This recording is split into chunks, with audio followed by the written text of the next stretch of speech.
If you ended up getting Woody Marks on your roster or you didn't, it doesn't really matter. You can't just kick your feet up on the couch and relax and take your foot off the gas. You have to continue to be aggressive. There's going to be so many more waiver wire gems. There's going to be so many more running backs that come out of nowhere. You need to know what players you have to be stashing at the bottom of your bench now. That's how you win fantasy football championships. And my job here is to help you get ahead of your league mates, help you beat the waiver wire, get these guys on your roster for cheap or for nothing now, so when they do go off, you already have them. You don't have to pay up for them or spend your number one waiver wire claim to get them on your team. I promise you, if you watch any video this week, it needs to be this one, because I guarantee you at least one or two guys on this list are going to end up being league winners. And let's start with Malik Washington, who's going to see a huge role for the Dolphins now with Tyreek out for the year after unfortunately suffering that gruesome leg injury that was terrible to see.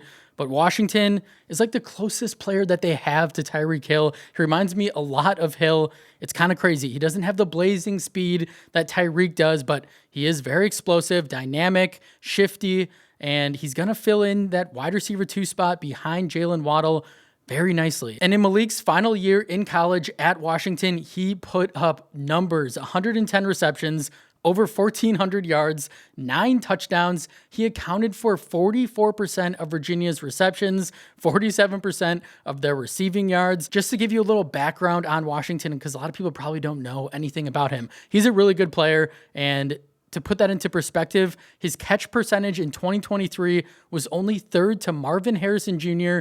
and Rome Odunze. He was first in missed tackles forced per attempt, second in PFF receiving grade. This is an extremely talented player that's going to fit in perfectly in this Mike McDaniel offense. They're going to use him in space. They're going to give him those end arounds. They're going to get him open down the field. I'm excited for Washington. I think he's a receiver that is in a good situation. Miami's offense is kind of all over the place. Do we think they're good? Do we think they're bad? One thing we do know, they're going to have to throw a lot if they want to win football games, because their defense is horrible. So if you want to stash an explosive, talented guy at the bottom of your bench, I would be grabbing Washington now. I think he could very well break out. Next guy on this list, he's been on the stash video for weeks now. He should already be on your roster at this point. This guy feels like the most obvious breakout to happen soon, and it's Brashard Smith, the rookie running back for the Kansas City Chiefs.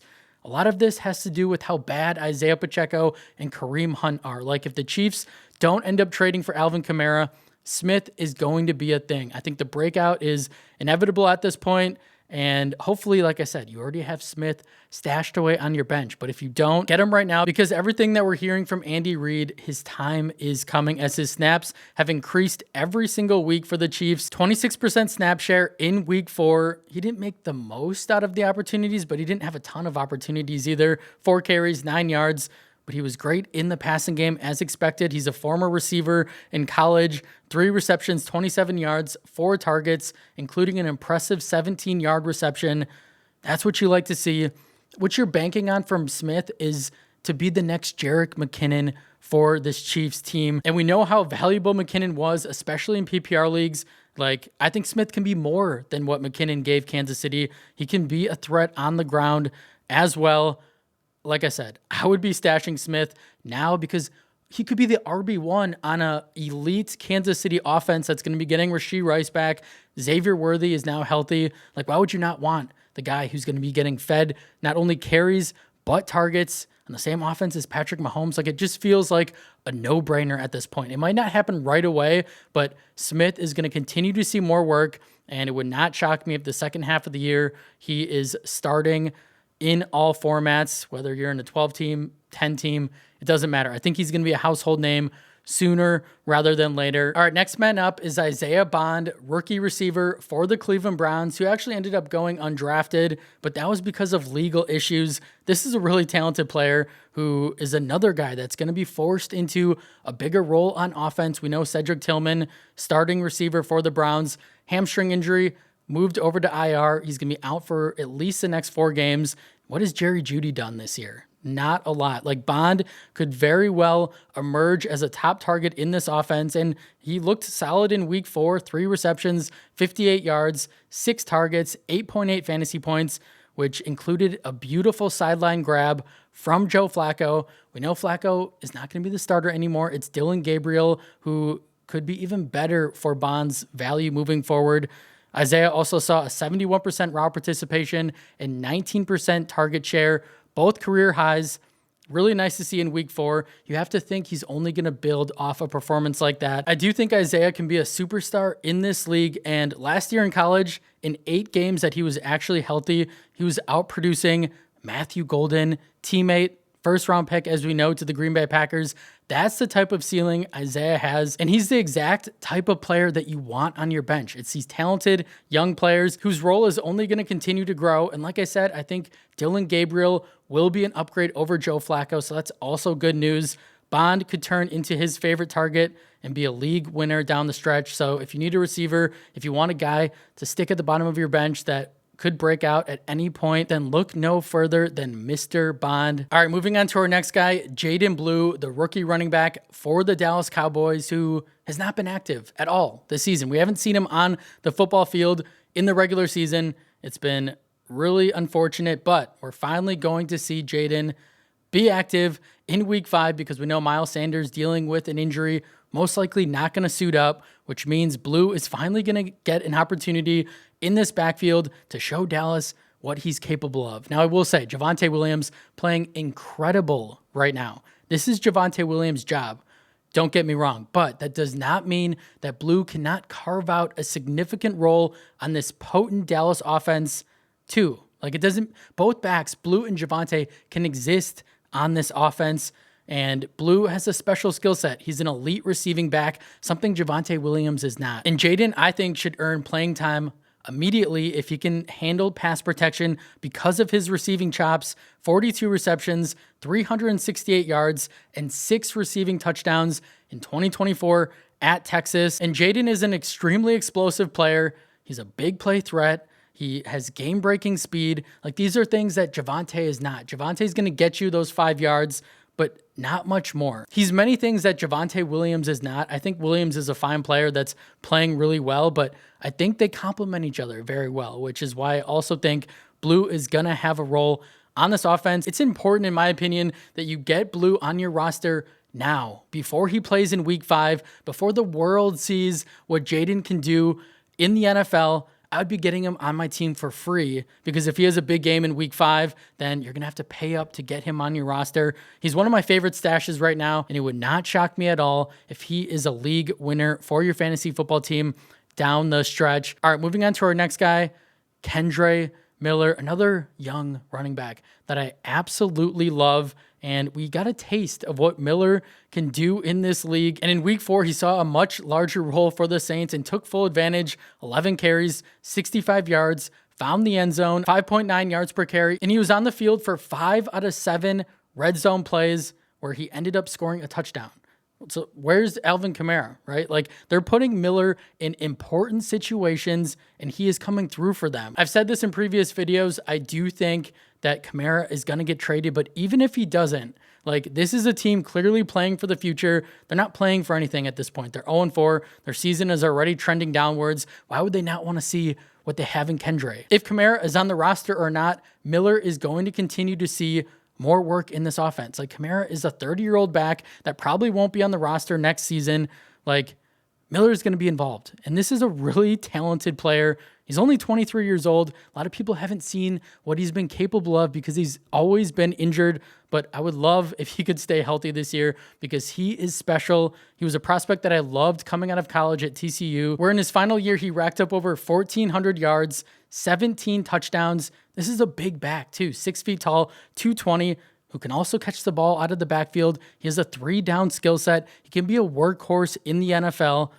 I want Miller on my roster because I just don't see a situation where he does not continue to grow in this offense. And that is going to make him fantasy relevant. He's going to have flex appeal before you know it. And then if he overtakes Kamara or Kamara gets traded or they just want to see what they have in Miller and it's more of a 50-50 split, then Kendre could very well go off. Next guy up on the list is Bay Shul Tootin. I get it. He's over 50% rostered in leagues. He's around like 56% in Yahoo leagues. But the buzz, the hype has drastically cooled off on Tootin the past couple of weeks. because he's not getting on the football field. He has this nagging shoulder injury, and they're just not really using him because he's not fully healthy. If someone gives up on Tootin, like if they already have in your league, if he's a free agent, he needs to be on your roster. And if he has another disappointing week 5, a lot of people are going to be dropping him. And that's when you're going to pounce like a lion, because Tootin is going to be a breakout running back this year.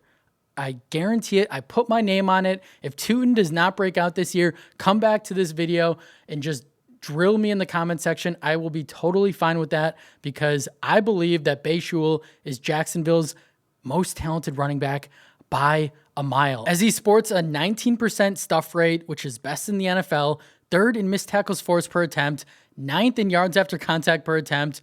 And he's going to have a bigger role on this offense once he gets healthy. We've seen what Liam Cohen likes to do. We saw it in Tampa Bay, Rashad White, Bucky Irving. I think it's going to be something similar. It's not the exact blueprint. And at the end of the day, we know Cohen is going to want to use his draft pick, the guy that he handpicked. Right now, Travis Etienne is playing well. You got to give him his flowers. You got to give him credit. I do think part of it, though, is more the product of this elite rushing scheme. And this offensive line is balling out right now, as they rank top 3 in adjusted yards before contact per attempt. So Etienne, he's a good player, but he's benefiting from the scheme. He's benefiting from the strong offensive line, and he deserves to get credit. I'm not taking that away from him. I just think that if you put Tootin in this role, he's going to do double what Etienne has done so far this year. And really quickly, don't forget about the type of player that Tootin is. He was a menace his final year at Virginia Tech, over 1,000 rushing yards, 6.3 yards per carry, 17 total touchdowns. And he did all of this on only 183 attempts. That's absolutely wild, and sports the 3rd highest career missed tackles forced per attempt in his class, behind only Ashton Genty and Cam Scadaboo.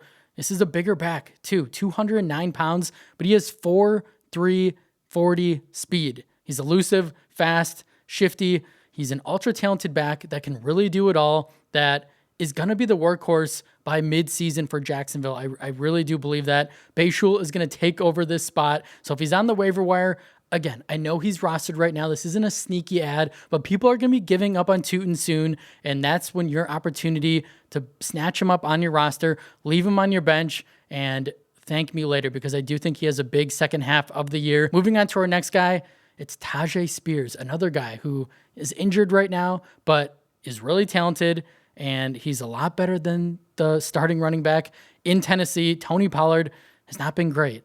And we know this offense in Tennessee has not been great, but they still do have Cam Ward under center. Spears is a much more talented back, much more versatile back than Tony Pollard, who, like I said, what has Tony Pollard done this year? And Spears was the RB5 in fantasy from weeks 15 to 17 last year, averaging 21 fantasy points and 16 opportunities per game. Only Jahmyr Gibbs, Jonathan Taylor, James Cook, and Bijan Robinson scored more fantasy points over that stretch. We've talked about Spears quite a bit. We can keep it short. But if Spears returns, I think he's going to thrive in this offense with Cam Ward, because he will be the receiving back. And we know how special Spears is in the receiving game and also with the ball in his hands. He's explosive. He's elusive. He's electric. Like, he's a really talented player. These are the guys you want on your bench now, because there's a lot of uncertainty. What is the split going to look like? When is Spears going to return? He's back to practice, right? So this is the perfect time to throw him on your bench. If he stays on the IR, keep him there, and then just wait, because talent always wins out. And I do think this Titans offense does get better as the year goes on. Spears is a really special player, should be rostered in all formats. Next guy up is Mason Taylor, rookie tight end for the New York Jets. Had a breakout game in week 4, 5 receptions, 65 yards, 7 targets, 11.5 fantasy points. He was a tight end 11 on the week, 25.9% target share, 33% first read share, 2.5 yards per route run. You could argue that Mason is the number 2 target in this pass attack behind Garrett Wilson. Yes, Breece Hall is there, so maybe the 3rd target, but still, it's a very condensed passing attack in New York, led by Justin Fields, who we know struggles with his accuracy, but Taylor tends to work in the short intermediate game. He might be a nice safety blanket for Fields when no one's open. Like, this is another player, really talented, hasn't emerged yet until week 4. He's coming on. It's a guy you want to get on your bench now before he builds on it again in week 5. And then everyone's like, oh, we need to add him now. You want to get one step ahead. I think Mason is going to be one of those guys that's going to emerge that everyone's going to kind of brush off because he's a New York Jet and Justin Fields is his quarterback. But this is a really talented player. Like if you have George Kittle on your IR or Tucker Kraft on bye, you could start Mason this week and feel good about it.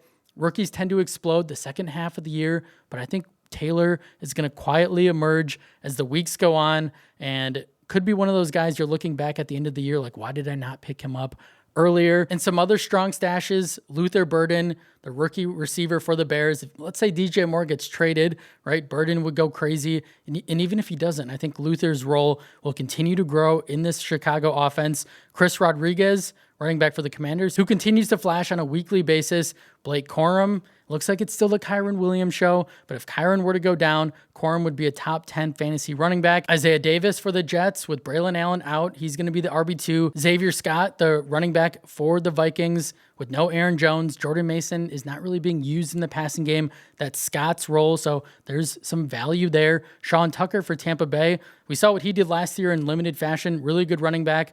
Bucky Irving injured. We don't know how long he's going to be out. And if you need another tight end, Theo Johnson for the Giants. Who are they going to throw to? With no Malik Neighbors, like Johnson could emerge in the passing game for Jackson Dart. Brandon Ayuk, if you want to stash him on your IR, it might be a while until Ayuk returns, but when he does return, we know the type of player that he can be. And then Torrey Horton, the rookie receiver for the Seattle Seahawks. If Cooper Kupp gets hurt or Horton just ends up outplaying him, he could be a guy the second half of the year that could really put up some nice fantasy numbers. That's all I have for you guys today. Get these guys in the bottom of your bench now before they have another big game or before they break out, and then you got to pay up for them. Stash these guys away and just wait. Wait for the explosion. A couple of these guys on this list will be league winners. So figure out who to stash, who to drop. Leave a comment down below if you don't know who to drop. Like the video, subscribe to the channel, tell your friends. Thank you so much for watching, and I'll see you in the next one.